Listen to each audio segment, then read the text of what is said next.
regardless of whether or not they believe in God. Most scientists agree the cosmic code appears to exist.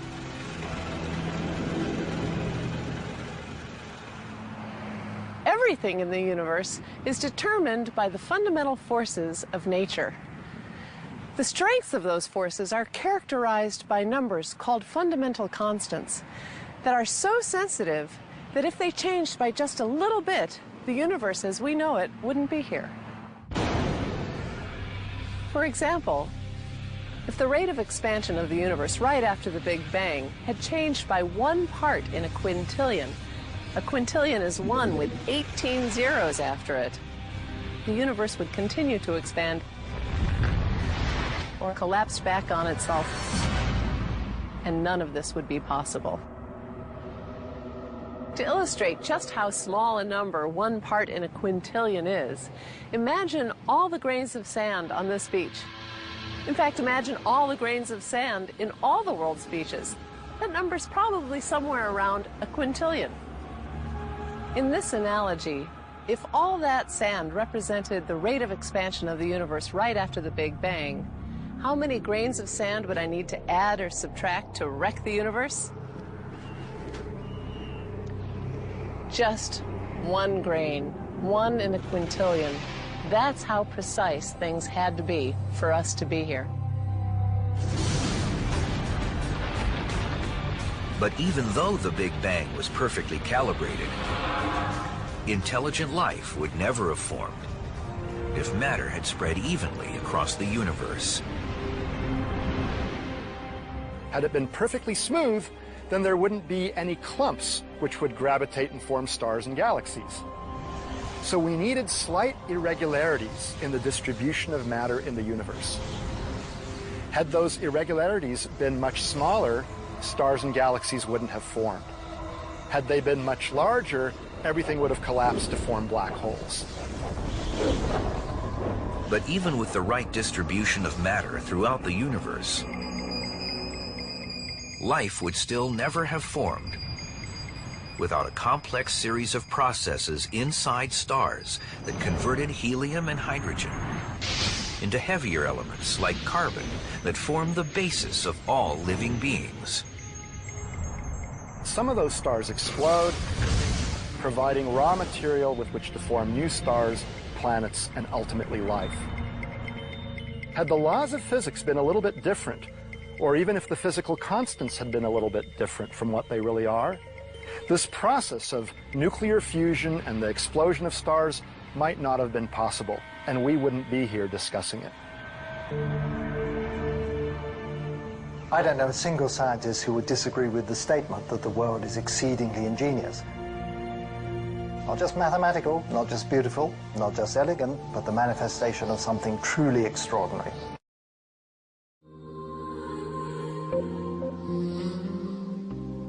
It looks in some respects as though our universe is rather special. We know the universe allowed our emergence, but it's quite easy to imagine a universe with slightly different properties, in which neither we nor anything as complicated as us could exist.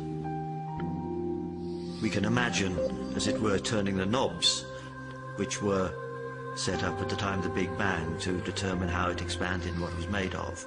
And if we turn the knobs very slightly, we find that we would end up with a universe that would not be so propitious for the emergence of life. Take gravity, perhaps the most familiar of the laws of nature. Its value determines how much things are attracted to each other. From us being stuck to the Earth circling our sun, to the stars held in place in remote galaxies billions of light years away. Just the tiniest adjustment to the value of gravity in a computer simulation of the Big Bang, and our universe doesn't emerge at all. For example, if gravity were very strong, then anything as big as us would get crushed.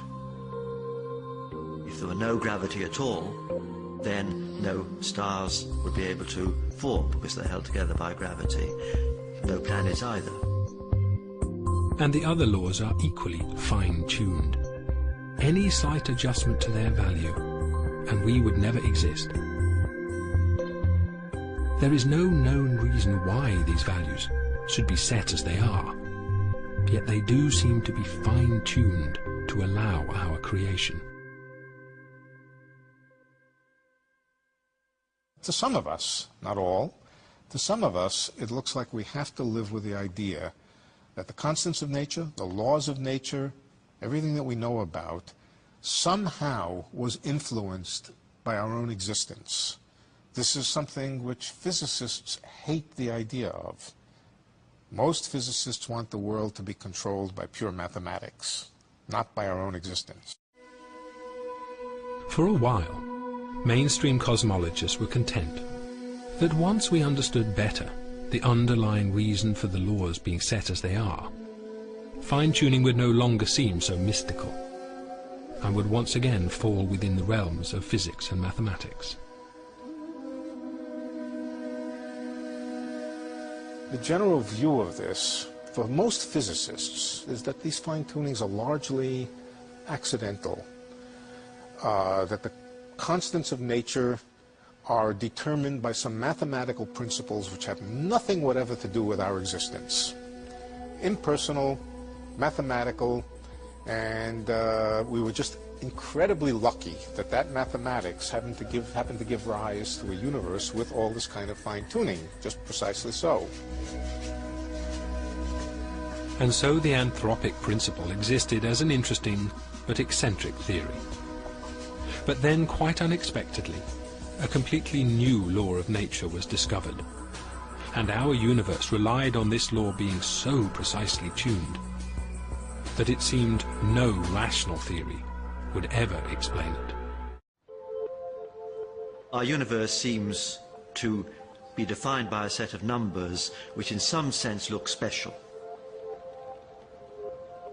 If we had different numbers, we would end up with a sterile universe. People react to this seeming coincidence in a number of ways. You could say it's the outcome of some kind of design or providence. We could say it's a brute fact we have to accept, because these numbers might be determined by some theory which we haven't yet discovered. For a while it was possible to believe that the laws of nature were not so precisely set as to require the hand of a creator. But then a completely new fundamental property of the universe was discovered. An anti-gravity force present in space itself. It is called the cosmological constant, and when cosmologists calculated its effect on the evolution of the universe, they realized it had to be very finely tuned indeed. The fine-tunings, how fine-tuned are they? Most of them are 1% sort of things. In other words, if a thing is 1% different, everything is bad. And a physicist could say, maybe those are just luck. On the other hand, this cosmological constant is tuned to 1 part and 10 to the 120, 120 decimal places. Nobody thinks that's accidental. That is not a reasonable idea, that something is tuned to 120 decimal places just by accident. That's the most extreme example of fine-tuning. No force in the history of cosmology has ever been discovered to be that finely tuned. The cosmological constant needs to be set to 1 part in a trillion, trillion, trillion, trillion, trillion, trillion, trillion, trillion, trillion, trillion. Otherwise the universe would be so drastically different that it would be impossible for us to evolve. That the cosmological constant arrived at such a tiny value by chance seemed to be out of the question, but the alternative explanation was also impossible to contemplate. Physicists did not want to accept the idea that the laws of nature might be controlled by well, the benevolence of nature. There should be no reason why the luck should just have it that we can exist. It's too much, it's a stretch. It's much too far to stretch. It seemed that hidden in the laws of nature was a value so precise that it was impossible to deny that our universe was designed. But a designed universe requires the existence of a designer, a notion that even the anthropic scientists did not want to entertain.